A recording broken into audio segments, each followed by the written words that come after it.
November 8, 1942, 0545 hours, Fadala Beach, French Morocco. The modified Springfield rifles that American soldiers had trained with for months would never fire a shot in combat. Instead, the men of the 3rd Infantry Division clutched a weapon that would fundamentally transform infantry warfare in the European theater. The Germans called it "that damn Yankee rifle." General George S. Patton had another name for it, the greatest battle implement ever devised. Within hours, German and Vichy French defenders would discover why 8 rounds of .306 ammunition, fired as fast as a man could pull the trigger, would render their bolt-action rifles obsolete. What followed wasn't just a tactical advantage. It was a systematic dismantling of defensive doctrine that had dominated European warfare since 1914.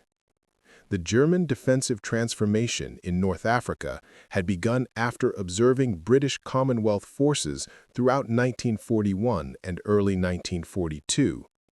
General-Major Friedrich Weber, commanding coastal defense sectors in Tunisia, had studied every Allied landing from Norway to Crete.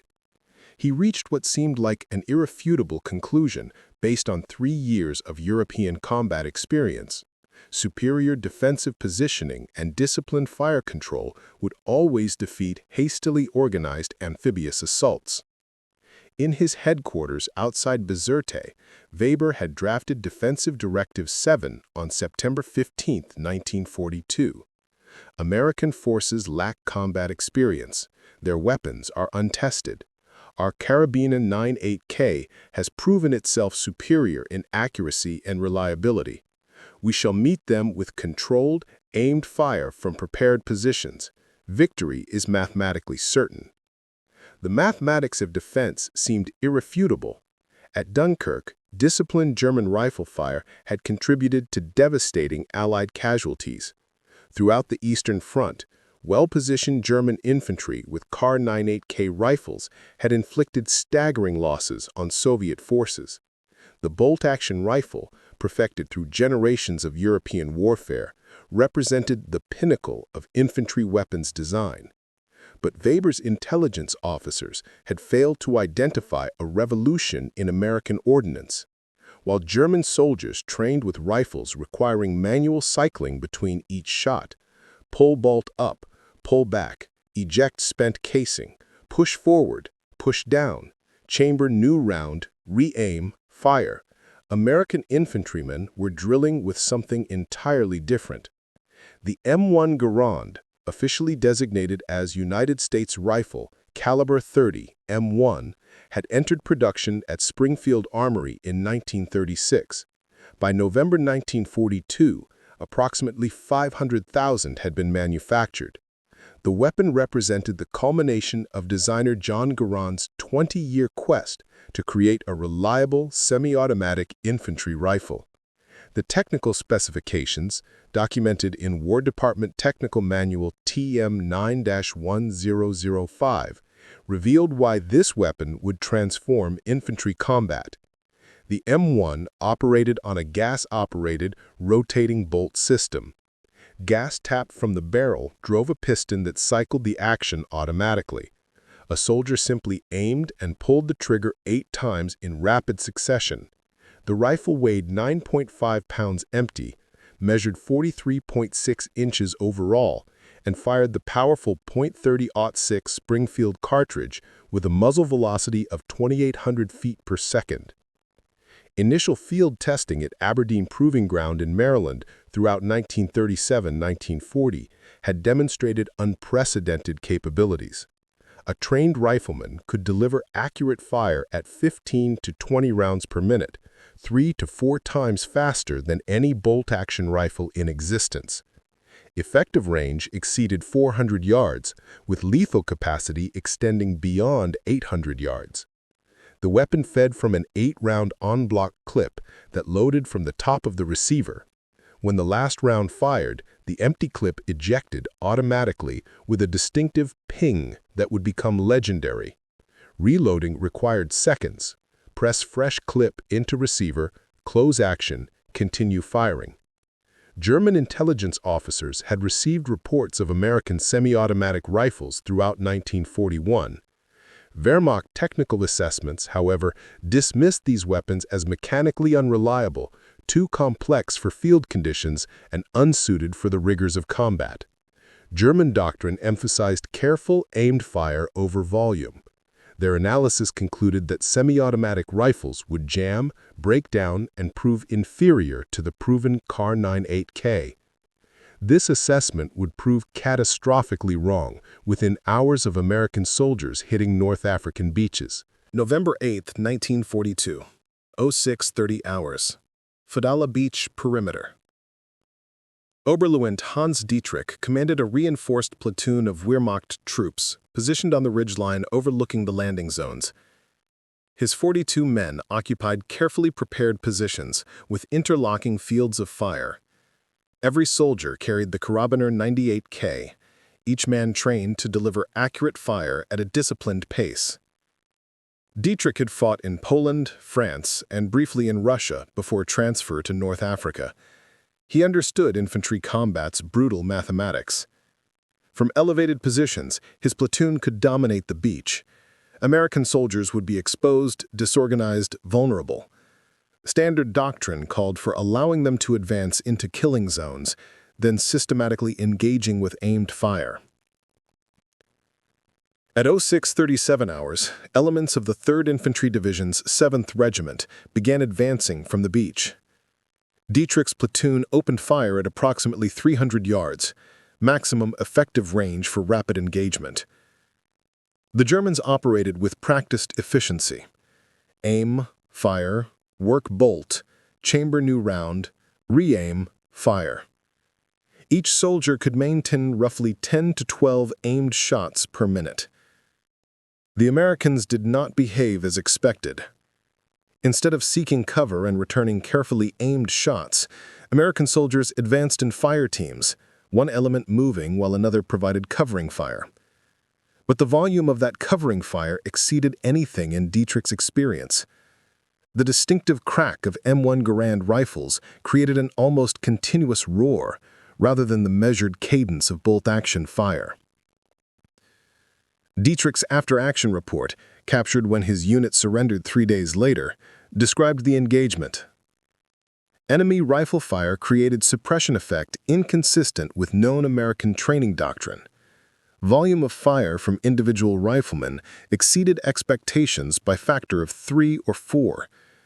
Our return fire proved inadequate to halt advance. The tactical reality became clear within minutes. A German soldier with a Kar-98K could fire, work his bolt, and fire again in approximately 5 seconds under combat conditions. In that same 5 seconds, an American rifleman with an M1 Garand could fire 5 rounds, each as accurate and powerful as a German rifle shot. The mathematics of infantry combat had fundamentally changed. Dietrich's platoon, firing from superior positions with good fields of fire, could not generate sufficient volume to suppress advancing Americans. For every German round fired, Americans were returning 3 or 4. The German positions, carefully sited for traditional rifle combat, became death traps under the overwhelming volume of semi-automatic fire. At 07:21 hours, Dietrich ordered withdrawal. His platoon had suffered 12 casualties, 6 killed, 6 wounded, without halting the American advance. The Americans reported 3 wounded. This represented a complete reversal of expected casualty ratios when defending from prepared positions. Wehrmacht radio communications, intercepted by Allied signals intelligence, revealed immediate recognition that something had changed. American rifle fire volume unprecedented, unable to maintain positions under sustained fire, request clarification on enemy weapons capabilities. By midday November 8th, German commanders throughout North Africa were receiving similar reports. The American infantrymen, dismissed as inexperienced and poorly equipped, was systematically overwhelming German positions through sheer firepower superiority at the individual soldier level. Before we jump back in, tell us where you're tuning in from. And if the story touches you, make sure you're subscribed, because tomorrow I've saved something extra special for you. November 12, 1942, Tunisia. General Major Weber's headquarters received comprehensive after-action reports from multiple engagements. The pattern was unmistakable and deeply troubling. American infantry units, despite limited combat experience, were consistently outfighting veteran Wehrmacht soldiers in firefights. Colonel Ernest Harmon, commanding the 2nd Armored Division's infantry elements, had observed the M1 Garand's impact firsthand. His November 15th report to General Omar Bradley detailed the weapon's revolutionary effect. The M1 rifle provides our infantry with firepower superiority that negates enemy advantages in positioning and experience. A single American squad can generate fire volume equivalent to a German platoon. The mathematics were stark and irrefutable. A standard Wehrmacht infantry squad consisted of 10 men, typically 8 with Karabiner 9 8K rifles. Under optimal conditions, this squad could deliver approximately 80 to 100 aimed shots per minute. An American infantry squad of 12 men, all armed with M1 Garands, could deliver 180 to 240 shots per minute with equivalent accuracy. This firepower disparity manifested in every tactical situation. German units attempting to establish defensive positions found themselves unable to suppress advancing Americans. Wehrmacht doctrine, perfected through years of European combat, assumed defending forces could control engagement tempo through disciplined fire. The M1 Garand shattered this assumption. Lieutenant Colonel Theodore Roosevelt Jr., commanding the 26th Infantry Regiment, documented new tactics emerging from combat experience. His tactical directive, issued November 18th, revolutionized American infantry doctrine. Aggressive fire and movement. One element advances while another provides covering fire. The M1's sustained fire capability allows smaller units to generate suppression previously requiring company-level assets. German forces adapted by attempting to engage at longer ranges, where volume of fire mattered less than precision. This strategy proved equally futile. The M1 Garand's .30-06 cartridge matched or exceeded the K98K in range and penetration. American soldiers, often farm boys and hunters familiar with rifles, proved devastatingly effective at distance. Wehrmacht intelligence officer Hauptmann Klaus Steiner compiled an assessment dated November 25, 1942, captured after the Tunisia campaign. American semi-automatic rifle represents fundamental shift in infantry combat capability. Weapon reliability exceeds initial intelligence estimates. Mechanical complexity has not resulted in field failures. Enemy soldiers demonstrate high proficiency. Our K98K, while accurate and reliable, cannot match rate of fire. Tactical doctrine requires immediate revision. The psychological impact paralleled the tactical advantage. German soldiers, confident in their weapons and training, found themselves consistently outgunned at the individual level. For the first time, Wehrmacht infantry faced opponents who could fire faster without sacrificing accuracy or reliability. Radio intercepts by Allied signals intelligence documented growing German concern. November 20th's transmission. Request priority resupply of ammunition. American fire volume consuming defensive stocks at unprecedented rates. November 23rd. Unit morale declining. Soldiers report feeling outgunned by individual American riflemen. The weapon's reliability under field conditions exceeded even American expectations. Ordnance Department reports documented M1 Garand performance in North African sand, mud, and extreme temperatures. Mean rounds between failures exceeded 10,000, far surpassing pre-war estimates. Soldiers learned to maintain their rifles under harsh conditions. The weapon's gas system, initially considered overly complex, proved remarkably tolerant of dirt and fouling. Combat engineers attached to infantry units carried spare parts and performed field maintenance. By December 1942, maintenance protocols had been refined through combat experience. Soldiers learned that regular cleaning and proper lubrication kept the M1 functioning reliably despite North African conditions. The German response revealed desperation. Wehrmacht quartermasters began prioritizing submachine gun distribution to infantry squads, attempting to match American fire volume through automatic weapons. This proved logistically unsustainable. The MP-40 submachine gun, firing pistol-caliber ammunition, lacked the M1's range and penetration. German forces found themselves choosing between range and rate of fire, a choice American infantry never faced. By late December 1942, the tactical revolution was complete. American infantry had established firepower superiority that would characterize every subsequent engagement in the European theater. Preparing and narrating this story took us a lot of time, so if you are enjoying it, subscribe to our channel. It means a lot to us. Now back to the story. July 10th, 1943, 0300 hours. Gela Beachhead, Sicily. The invasion of Fortress Europe had begun. Major General Troy Middleton's 45th Infantry Division stormed ashore carrying M1 Garands that had been refined through months of North African combat. German defenders, now fully aware of the weapon's capabilities, had prepared accordingly. What followed would demonstrate that awareness of American firepower superiority provided no effective counter. Oberstleutnant Heinrich Vogel commanded the Hermann Göring Panzer Division's infantry elements defending the Gela sector. His after-action report, captured after the Sicily campaign, revealed German tactical evolution. We engaged American forces from fortified positions in urban terrain, utilizing stone buildings for protection. We maintained fire discipline and attempted to engage at maximum effective range. American fire volume nevertheless overwhelmed our positions. Stone walls that stopped rifle bullets could not stop the volume of fire that suppressed our ability to return effective fire. The urban combat in Sicily's ancient towns created new challenges. Buildings and narrow streets negated the open field advantages the M1 had demonstrated in North Africa. German defenders expected urban warfare to neutralize American firepower superiority. They were wrong. Lieutenant Colonel Felix Sparks, commanding the 3rd Battalion, 157th Infantry Regiment, documented revolutionary urban tactics in his July 18th operations order. In urban combat, the M1 provides overwhelming advantage in building clearance. Teams advance with one rifleman providing continuous suppressive fire while others move.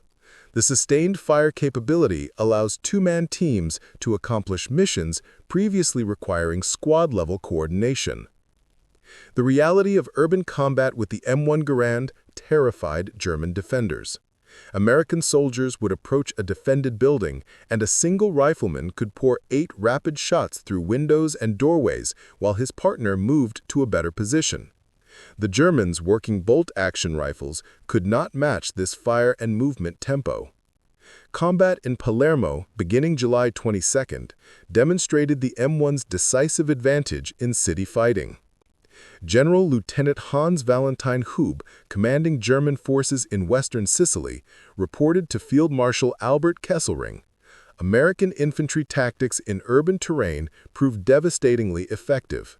Individual soldiers generate suppressive fire, allowing rapid advancement. Our forces cannot maintain defensive positions under sustained fire volume, casualties mounting disproportionately." The psychological impact intensified. German soldiers who had survived the Eastern Front described American rifle fire as more terrifying than Soviet massed assaults. A Wehrmacht corporal, captured near Messina in early August, provided testimony documented by Allied intelligence. The Russian attacks with courage and numbers, the American attacks with rifles that never stop firing. You hear that sound, crack, crack, crack, crack, continuous, and you cannot raise your head to return fire. When you do, more bullets come. It is impossible to fight. Technical innovations continued throughout the Sicily campaign. Ordnance units distributed improved ammunition with better terminal ballistics. Armorers developed field-expedient modifications, including improvised flash suppressors for night operations and scope mounts for designated marksmen. By August 1943, some infantry companies fielded specialized sharpshooters with scoped M1s engaging targets beyond 600 yards. The weapon's reliability in maritime and urban environments exceeded all expectations. Soldiers who had waded ashore through seawater found their M1s functioning perfectly after basic field maintenance. Weapons exposed to plaster dust, brick debris, and stone fragments during urban combat continued operating reliably. German ordnance officers attempted to develop countermeasures. Intelligence documents captured after the war revealed proposals for semi-automatic rifle development programs, but German industrial capacity, already strained by Eastern Front demands, could not support rapid weapon system changes. The Wehrmacht would fight the remainder of the war primarily armed with bolt-action rifles against an enemy possessing systematic firepower superiority. By August 17th, when Sicily fell, the M1 Garand had proven decisive across every terrain type and tactical situation. The weapon had transformed American infantry from inexperienced newcomers into the most formidable foot soldiers in the European theater. June 6, 1944, 06:30 hours, Omaha Beach, Normandy. Staff Sergeant Raymond Howell, 116th Infantry Regiment, 29th Infantry Division, hit the sand with his M1 Garand wrapped in protective covering. Around him, men died before firing a shot. The German defenses at Omaha represented the most formidable fortifications American forces had yet encountered. Within minutes, the M1 Garand proved its worth in the most desperate circumstances of the European war. Oberst Ernst Guth commanded the 352nd Infantry Division's defensive sector overlooking Omaha Beach. His forces occupied positions specifically designed to annihilate amphibious assaults. Concrete bunkers, interlocking fields of fire, pre-registered artillery. Every lesson from 3 years of defensive warfare had been incorporated. Guth's June 5th briefing to his officers expressed confidence. "The Americans will die on the beach. Our positions are impregnable. Their courage means nothing against concrete and machine guns." By 0700 hours, that confidence began eroding. American soldiers, pinned on the beach, were returning fire with devastating effectiveness. German machine gun crews, expecting targets unable to return meaningful fire, found themselves under sustained rifle fire that forced them away from their weapons. Every time a German soldier exposed himself to fire, M1 Garand rounds cracked past with terrifying frequency. Howell's Medal of Honor citation, submitted weeks later, described his actions. Sergeant Howell, armed with his M1 rifle, engaged multiple German positions from exposed beach positions. His sustained, accurate fire suppressed enemy machine guns, allowing surviving soldiers to advance. He personally eliminated enemy positions that had halted multiple assault waves. The tactical reality at Omaha demonstrated the M1's psychological as much as physical impact. German defenders in prepared positions should have massacred American infantry. Instead, they faced soldiers who could fire 8 shots as fast as they could pull the trigger. The psychological effect of being under sustained, accurate rifle fire from soldiers who should have been helpless proved devastating. Lieutenant Colonel Robert Miller, operations officer for the 1st Infantry Division, documented the breakthrough in his after-action report. Individual initiative by soldiers armed with M1 rifles proved decisive. Small groups advanced by providing mutual fire support. The rifle's sustained fire capability allowed soldiers to suppress positions while others moved. Without the M1, Omaha Beach would have been an insurmountable disaster. German casualties at Omaha included unexpectedly high numbers of soldiers killed or wounded at their positions rather than during retreat. Allied intelligence officers analyzing battle damage found German positions abandoned not from flanking or artillery, but from sustained rifle fire that made the positions untenable. By 1200 hours, American forces had secured tenuous positions beyond the beach. The cost had been horrific, over 2,000 casualties on Omaha alone. Yet the beachhead held and continued to expand throughout June 6th. German commanders filed reports expressing shock at American resilience and firepower. The bocage fighting that followed Normandy's beaches provided new crucibles for the M1 Garand. The hedgerow country of northern France created countless small unit engagements where firepower superiority determined survival. American infantry squads, armed entirely with M1 Garands, systematically overwhelmed German positions through sheer volume of accurate fire.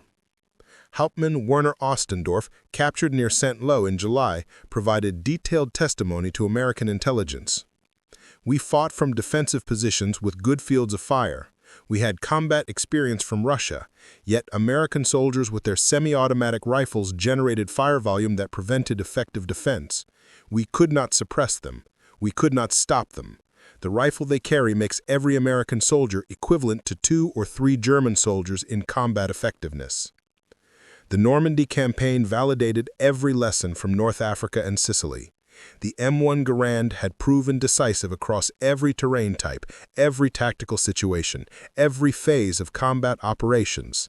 American infantry possessed systematic firepower superiority that no amount of German training or experience could overcome. September 1944. The Siegfried Line. Generalleutnant Friedrich Köckling, commanding the 81st Corps, compiled one of the most comprehensive German assessments of American infantry capabilities. His report to Army Group B headquarters represented a stark admission. The American M1 rifle has created fundamental tactical asymmetry. Our forces, regardless of position, training, or experience, cannot achieve fire superiority against American infantry. This weapon, more than any other factor, explains American tactical success.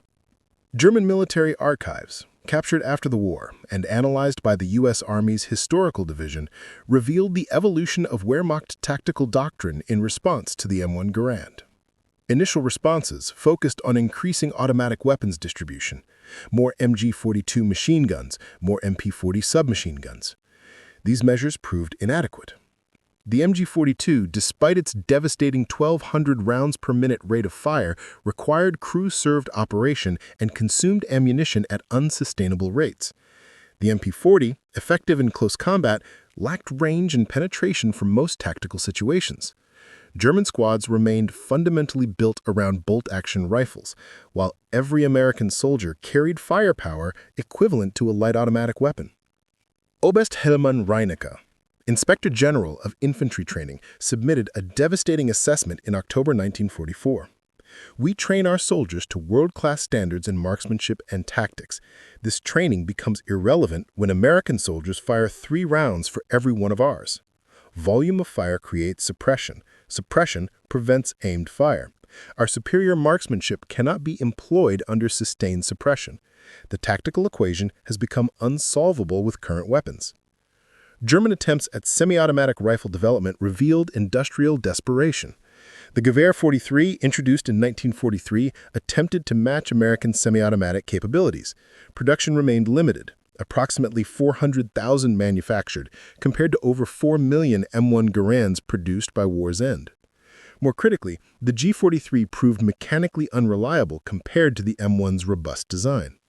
German soldiers who captured M1 Garands often preferred them to their issued weapons.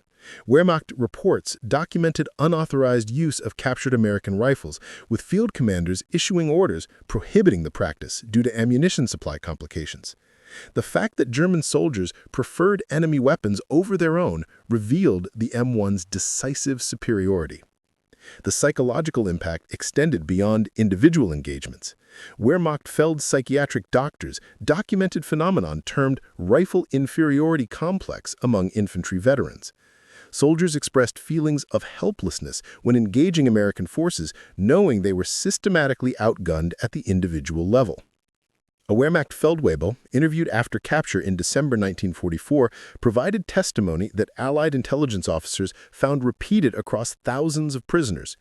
"You learn quickly not to engage American infantry in firefights. They will win. Their rifles fired too fast. You take your shot, work your bolt, and before you can fire again, 3 or 4 American bullets are coming at you. It is not combat, it is suicide." The Battle of the Bulge, Germany's final major offensive, demonstrated that even surprise and numerical superiority could not overcome American firepower advantages. When German infantry encountered American positions, the defenders' M1 Garands generated defensive fire volume that stopped attacks regardless of numerical odds.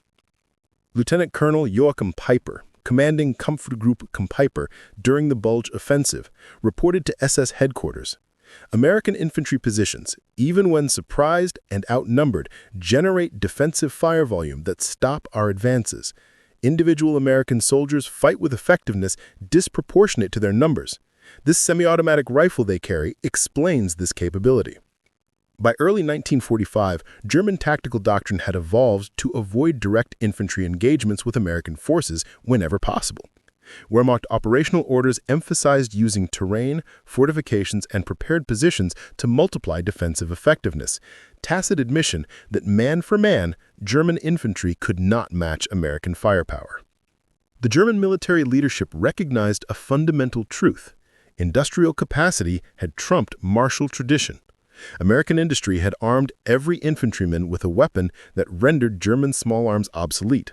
No amount of training, courage, or tactical skill could overcome the systematic advantage. May 8, 1945. The war in Europe ended with unconditional German surrender. In the final accounting, the M1 Garand's impact extended far beyond tactical engagements. The weapon had fundamentally altered the arithmetic of infantry combat, transforming American soldiers from inexperienced newcomers in 1942 to the most effective infantry force in the European theater by 1945. General Omar Bradley, commanding 12th Army Group through the final campaigns, wrote in his post-war memoirs, "The M1 rifle was the greatest battle implement ever devised. It gave the American infantrymen a degree of firepower superiority that proved decisive in every engagement. More than any single weapon, the M1 explains our tactical success against a skilled and determined enemy." General George S. Patton, never prone to understatement, declared the M1 Garand the most deadly rifle in the history of warfare. His Third Army's rapid advances through France and Germany had been enabled by infantry who could consistently outfight German defenders regardless of tactical circumstances. The statistics compiled by the U.S. Army's Operational Research Office revealed the weapon's systematic impact. American infantry squads, despite frequently being outnumbered, achieved favorable casualty exchange ratios in over 80% of documented small unit engagements. Fire superiority, generated primarily through the M1 Garand, explained this consistent advantage. Post-war German military assessments, compiled during interrogations and analysis of captured documents, unanimously identified the M1 Garand as a decisive American advantage. Field Marshal Gerd von Rundstedt, interviewed by Allied intelligence officers, stated, "The American semi-automatic rifle was a weapon we could not match. It gave ordinary American soldiers capabilities that transformed infantry combat." The weapon's impact extended beyond the European theater. In the Pacific, Marines and Army soldiers armed with M1 Garands consistently outfought Japanese forces. The rifle proved equally effective in jungle terrain, island assaults, and final battles on Okinawa and throughout the Philippines. Over 5.4 million M1 Garand rifles were produced between 1936 and 1957. The weapon served as standard issue through the Korean War and saw limited service in early Vietnam operations. No other semi-automatic rifle of World War II matched its combination of reliability, accuracy, power, and sustained production. The technological legacy proved equally significant. The M1's gas-operated rotating bolt system influenced every subsequent American military rifle design. The M14, M16, and modern M4 carbine trace direct lineage to principles John Garand established in the 1930s. Veterans returning home carried memories of the rifle that had kept them alive. Corporal James Henderson, 1st Infantry Division, recalled decades later, "The M1 gave you confidence. You knew that in any firefight you could put more rounds downrange than the Germans. That psychological edge, knowing you had the better weapon, made you fight harder and smarter. The human cost of warfare remained horrific regardless of weapons technology. Over 400,000 American service members died in World War II, with 292,000 combat deaths. Yet casualty analyses consistently showed that American infantry, when equivalently positioned and numbered, suffered lower casualties than German opponents. The M1 Garand's firepower superiority explained much of this advantage. Today, the M1 Garand remains revered among firearms enthusiasts and military historians.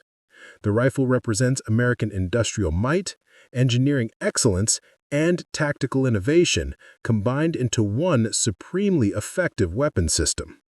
Museums and private collections preserve thousands of examples. Veterans organizations conduct memorial ceremonies where the M1's distinctive 8-round ping honors fallen comrades. The Germans were indeed outranged by Bradley's greatest battle implement. More accurately, they were outgunned, outsupported, and systematically defeated by an industrial power that armed every infantryman with a weapon rendering enemy small arms obsolete. The M1 Garand didn't just help win World War II, it fundamentally transformed how infantry combat would be fought for generations to come. The streams of .3606 ammunition that American soldiers fired from Normandy to the Elbe River didn't just clear fortifications, they cleared away any doubt about the decisive power of industrial superiority combined with technological innovation. The arithmetic of modern warfare had changed permanently, and the M1 Garand calculated victory 1 8-round clip at a time. Up next, you've got 2 more standout stories right on your screen. If this one hit the mark, you won't want to pass these up. Just click and check them out. And don't forget to subscribe and turn on the notification bell so you don't miss any upload from us.